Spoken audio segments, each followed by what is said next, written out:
আসসালামু আলাইকুম। এটা হচ্ছে ডেনেরঘাট সেই ভাইরাল রাস্তা। কিছুদিন আগে ডেনেরঘাট ভাইরাল রাস্তায় গিয়েছিলাম। সম্প্রতি ডেনেরঘাট ভাইরাল রাস্তার পাশেই গড়ে উঠেছে রিজিক রেস্টুরেন্ট। আসলে কি বলবো, এগুলো কোনো রেস্টুরেন্ট নয়, শুধু লোক ঠকানোর ধান্দা। এখানকার খাবারের মান এত বাজে ছিল যে মুখে নেওয়া যাচ্ছিল না। তবু অনেক কষ্টে খাবারগুলো এখান থেকে খেলাম। আসলে আমার জীবনের ফার্স্ট খাবারের একটা তিক্ত অভিজ্ঞতা নিলাম এই রিজিক রেস্টুরেন্ট থেকে। তবুও রেস্টুরেন্টের নামে বদনাম করব না, ঠিক আছে?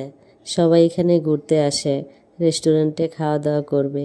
তবে সবার একটু এইদিকে খেয়াল রাখা উচিত ছিল যে এখানে সবাই টাকা দিয়ে খেতে আসে, কেউ মাগনা খেতে আসে না। সবাইকে একটু ভালো সার্ভিস দিলেই পারে। এত বাজে মানের খাবার কেউ খেতে পারে না।